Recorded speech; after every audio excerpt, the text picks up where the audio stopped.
Hello, I'm Gonzalo Romero, and I would like to share some few ideas about the anima, the anima phenomenon as described by Carl Jung, and some analysis of the chart of Carl Jung and his wife and the type of relationship they had. Um, it's I have to say that I don't have really very clear ideas, and the anima phenomenon is very difficult to understand and very complex. And I don't know if there are if it is possible to make really simple and clear statements about what the anima is and how it works and how the phenomenon of anima projection can be resolved. For this reason, I only have some ideas about this stuff that I can share. First, I can tell a little about the story of Carl Jung and how he developed the concept.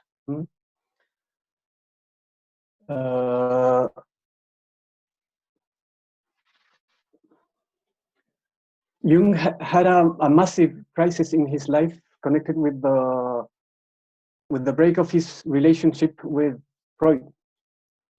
Jung was one of the most dear disciples of Sigmund Freud, and Freud had a lot of expectations about Jung continuing his work in psychoanalysis, but there was a conflict between them that originated in a series of divergences about the nature of the unconscious and the nature of the libido, the sexual energy that was totally central at the core of the theories of Jung about the psyche. At the same time,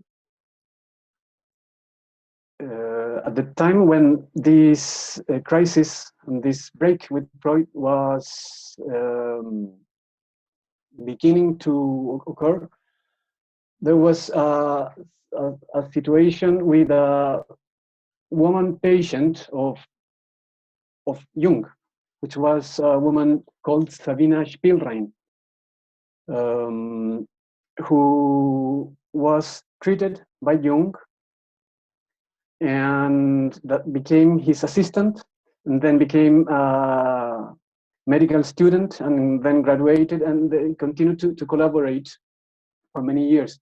And the relationship became increasingly intimate, and they became lovers, even though it is not clear whether the relationship between them was sexual or not. In this process, along this relationship, the divergences with Freud started to happen because Jung believed that the libido was not only sexual in nature, that there were that it was a manifestation of psychic energy in general, and that the subconscious or the unconscious was not only the depository of repressed and distorted material. That was the idea that Freud had about the unconscious, and Freud believed that the sexual instinct and the sexual energy, the libido, needed to be repressed in order for culture and society to exist. And Carl Jung started to depart from the ideas of Freud when he found that this psychic energy manifested in ways that were ordered in some way and showed the way for individuation. And as a consequence of this, the unconscious contained symbols, universal symbols, and he discovered what he called the collective unconscious, which contained these symbols and patterns of meaning belonging to humanity as a whole, to the past of humanity, to ancient traditions and ancient religions. And these symbols that were contained in the subconscious, as seen by Jung, showed the way for a progressive integration within the conscious psyche or personality.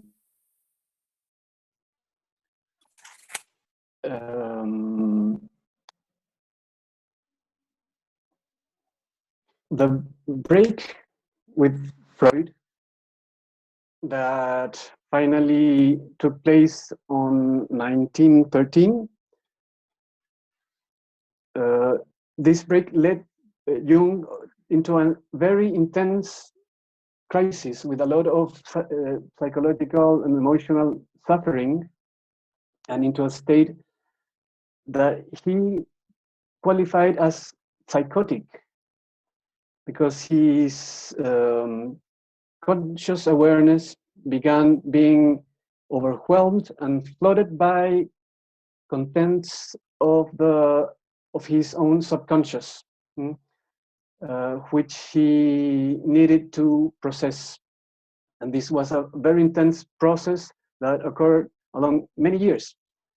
At that time, Jung began doing a lot of imagery work and began writing what was called the Red Book, in which he documented his encounters and conversations with a series of characters that he perceived as external to the self and that he was in the process of integrating.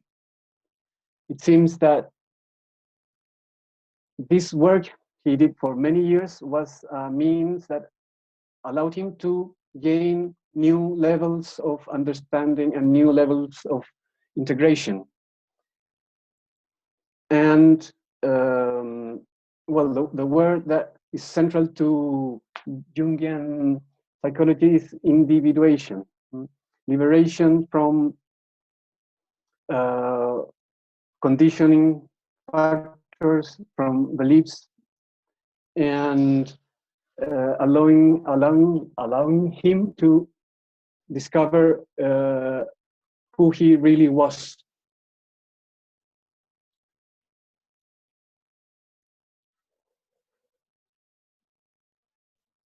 The nature of the crisis, it was a very deep spiritual crisis, which led him to question the nature of God. He got to the idea that his God was a construction in which his soul had invested a lot of psychic energy, to the point of leaving him without any energy. I can find the correct slide.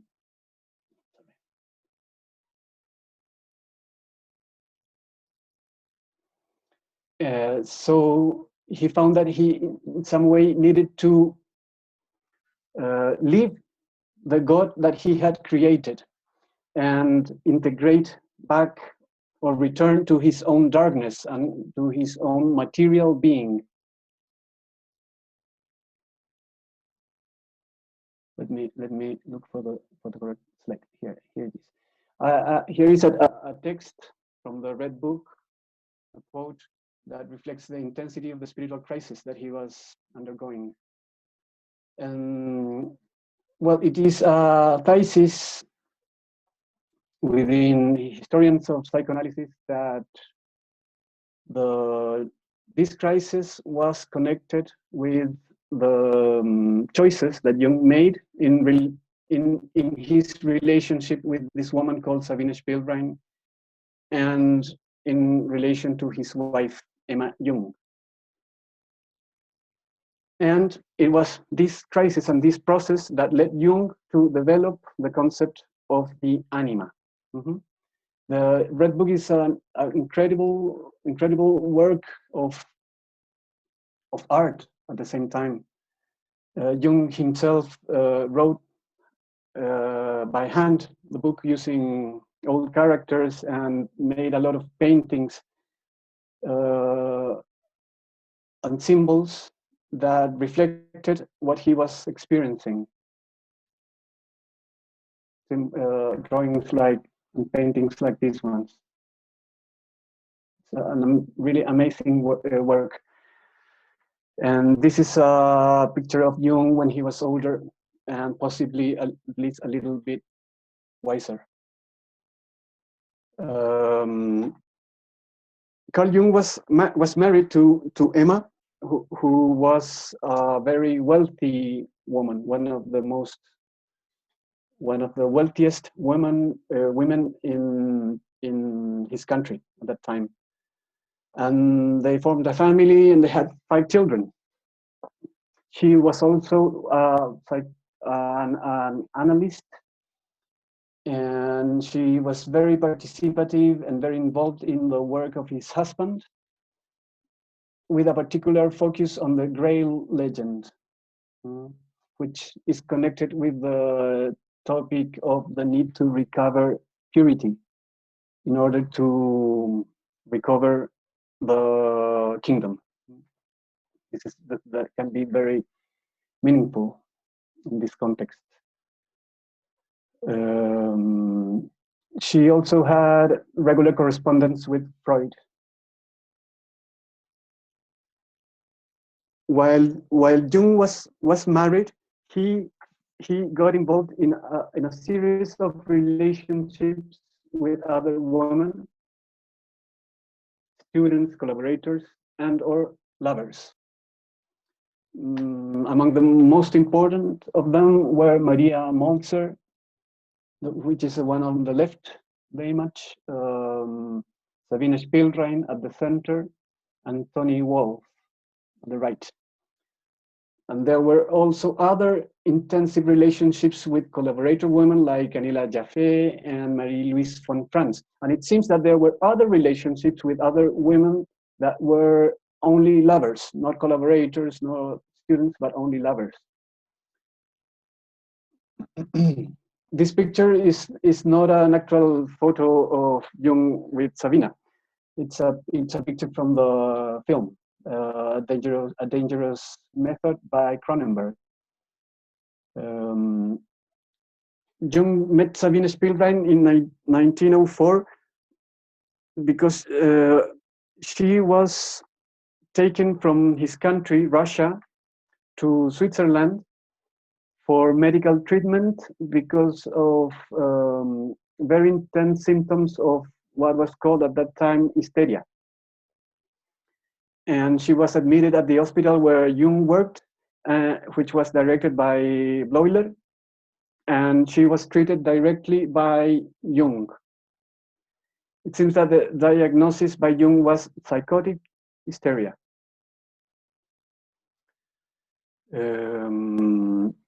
Jung made her his laboratory assistant, and they started collaborating for many years, and they related and became lovers between 1905 and January 1911, when Sabina Spielrein finally left Zurich. In 1908, there was a crisis in the relationship because Jung was notoriously involved the personal level in the relationship with Sabina, and this created a problem with his wife. he wrote a letter to Sabina Spielrein saying, "It is my misfortune that I cannot live without the joy of love, of tempestuous, ever-changing love in my life." Seems that after that letter, his wife Emma sent an anonymous letter to Sabina's mother, telling her about what was going on between her daughter and his husband. Then Jung started writing letters to Freud, telling him about the relationship in terms that were not totally honest, it seems. But at some point, he did recognize and admit that there was a personal involvement with the woman, and he said first that she had tried to seduce him unsuccessfully,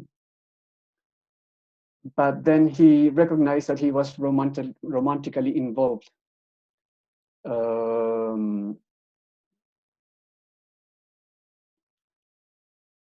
And Sabina wrote a letter to Freud, and she also told her that the relationship was in some way physical, not only intellectual or spiritual.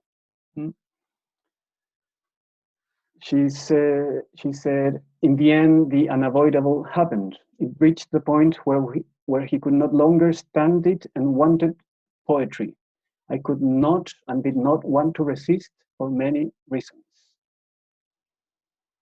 Then Sabina's mother threatened Jung to report him to Bleuler. And it was a quite intense situation that happened, and that created a conflict and a pause in the relationship, which was later reassumed.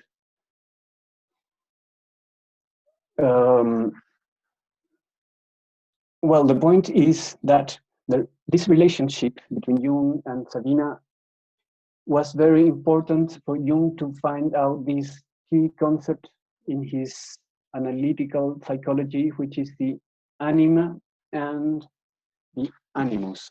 So what is the anima? In few words, the anima is a part of the masculine psyche, which is not consciously integrated within the personality or the ego. Because it is not integrated, it is projected and experienced and lived by men through a relationship with external images or women, which constellate these images that originally emanate from the man's psyche. This is very similar to the concept of the anima in evolutionary astrology, as I will refer later. Because from an analytical point of view, the psyche is in a process of integration leading to its wholeness or totality. The attraction to a woman that embodies the projection of the anima is a very intense type of attraction because it represents a potential for integration of the psyche. The psyche is presented with the opportunity, at least subconsciously, to include in itself more of its own content.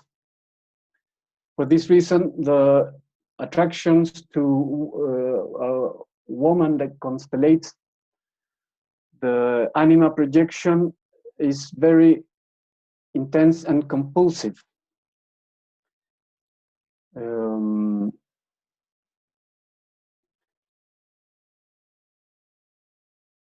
Jung um, began searching for ways to understand this experience by recurring to symbols from ancient traditions, and especially alchemy.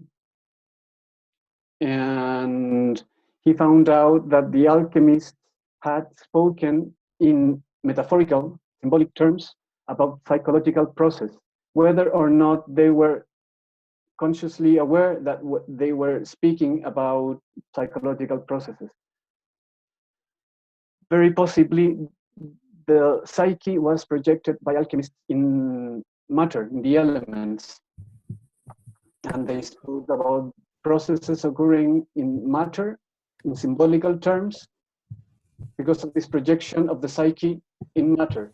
But Jung understood that they were speaking of what happens in the psyche and how transformation occurs in the psyche and progressive individuation through a series of processes that are described in various texts of the alchemists.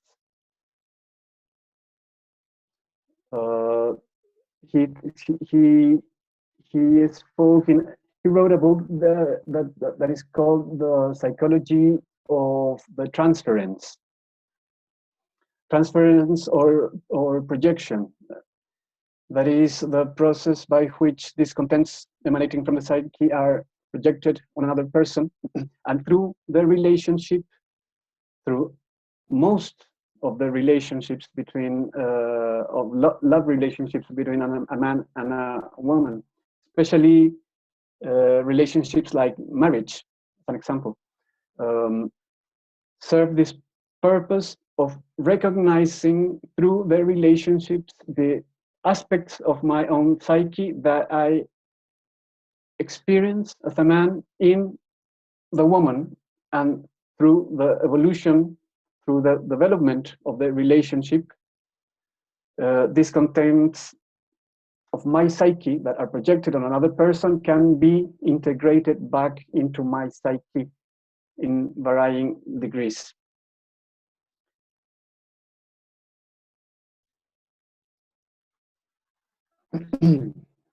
Thus, in this way, Jung showed that when a relationship exists between a man and a woman, at the same time, a parallel relationship is established between the unconscious of the man and the unconscious of the woman. The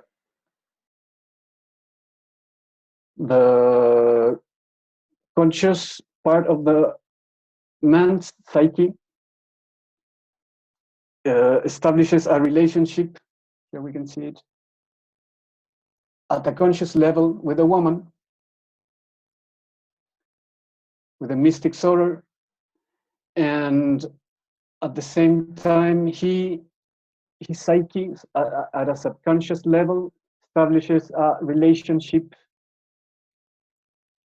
with the psyche of the woman through the projection of these feminine traits existing in the male personality, in the male psyche that have not been integrated into the conscious personality or ego. At the same time, the woman does the same thing by projecting his animus. Mm-hmm. So there are not only one relationship, but a series of relationships in one relationship. From this point of view, one can understand that many of the crises that occur in a relationship between a man and a woman have the intention of creating an awareness of what is being projected from one side or the other, in order that each of the two people can, at some point, become aware of their own dynamics, which they experience through the other person at the beginning.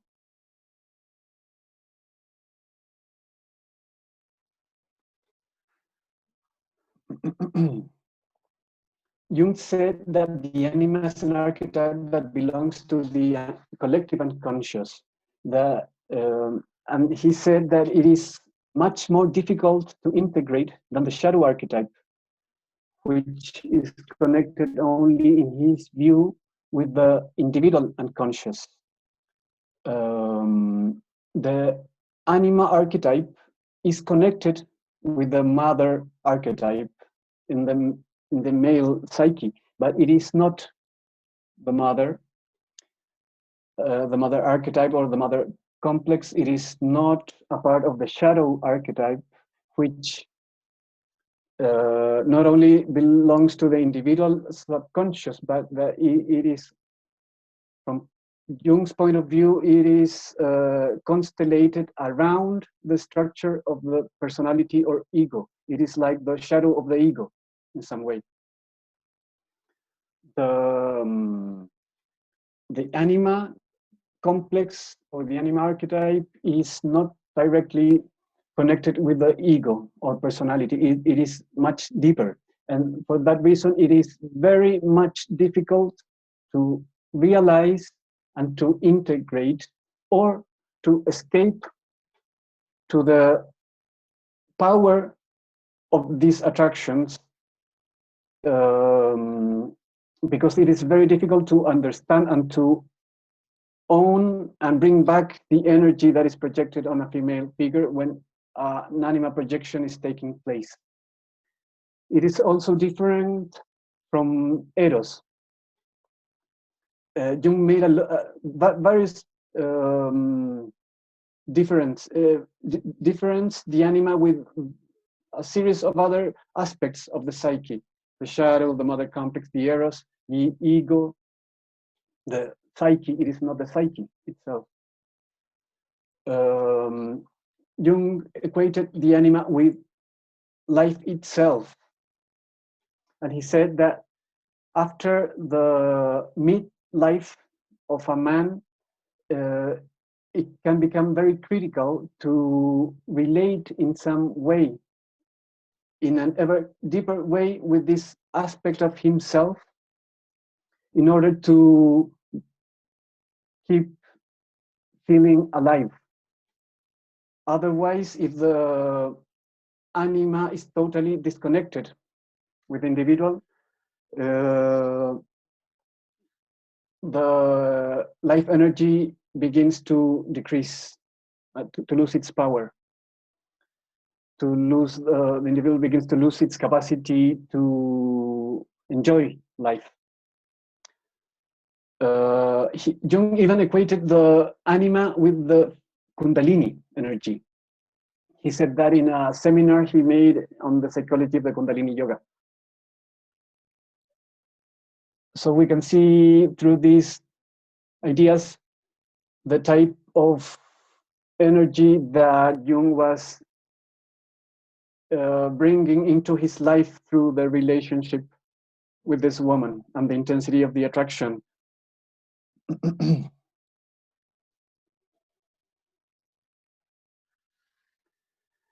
It is also different from the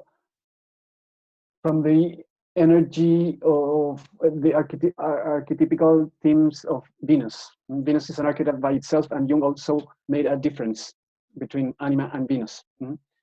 It is a very diffuse and numinous. It relates with things that are experienced as unconditional, dangerous, taboo, magical. It is also very changing and fluctuating. He says the anima is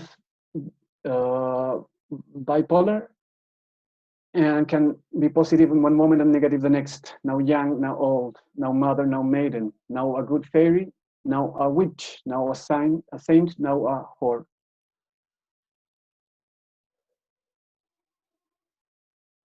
Jung spoke of 4 stages in the development of the anima in relation with this evolution of the feminine, or of an evolution of the relationship of the male psychology with the feminine in periods in history. Given that Jung considered that the anima was related with the collective unconscious, the images that are constellated in this archetype have a lot to do with strata, with history, with the phenomenon of time, with the phenomenon of ancient times.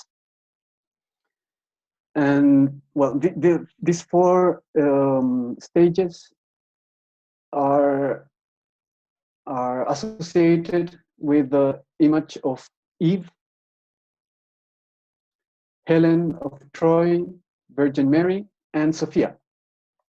The first stage, Hawa or Eve, is of an earthy and biological nature, and it is associated with the phenomena of sex and reproduction.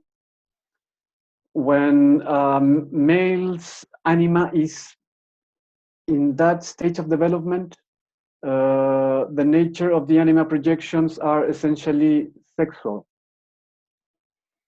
Jung said that only in the case of men which had an undeveloped anima or an undeveloped eros, the anima images were associated with the physical body and with parts of the women anatomy.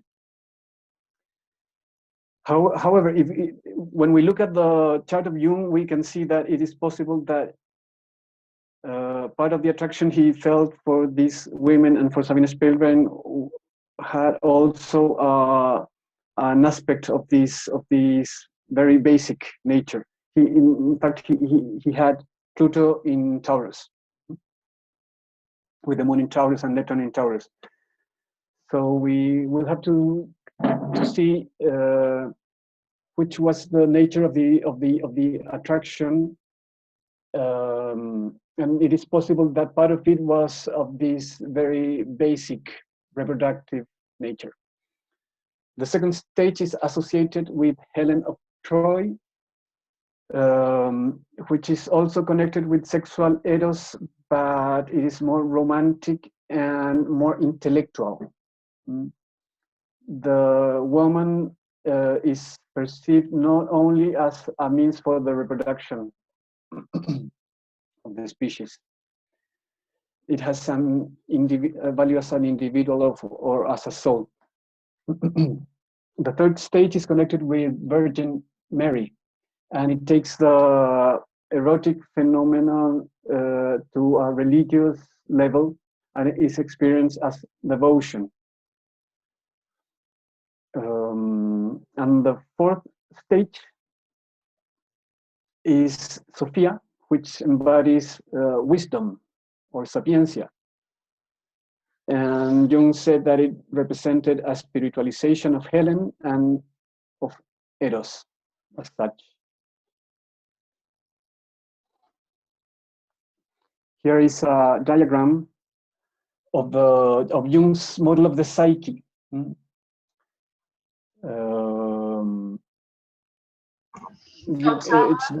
Gonzalo, 3 minutes left. 3 minutes left, and I haven't said anything about astrology yet. That's okay. We can do part 2 if you like next time. Okay, sure, yeah.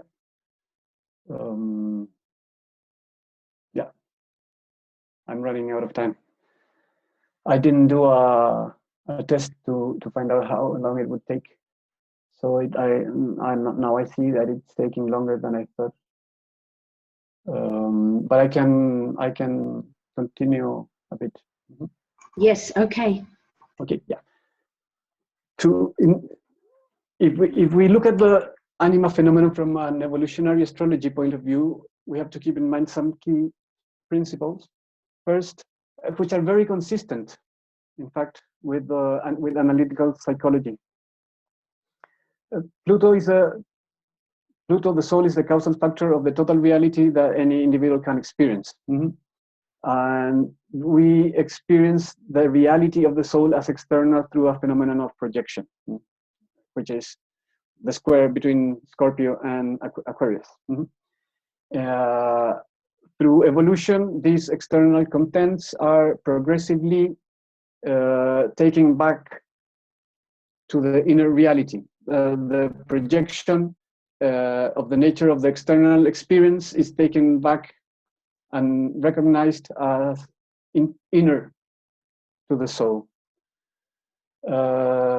And that is in the basis of the phenomena of projection, of projection of the anima, of projection of the animus, and all types of psychological projection, in fact. Second principle is that the soul is inherently androgynous, which correlates with Libra. However, the soul in each life creates a masculine or feminine form in its incarnated life, which implies a relative imbalance of masculine, feminine principles within the soul relative to the evolutionary requirements. This dominance of male or female form correlates, as we know, with Cancer and Capricorn. Gonzalo, we will have to end it here, but we can continue in part 2. And so I want to thank you very much. It's been so interesting, and I'm looking forward to part 2. Okay. And I'll just unmute everybody.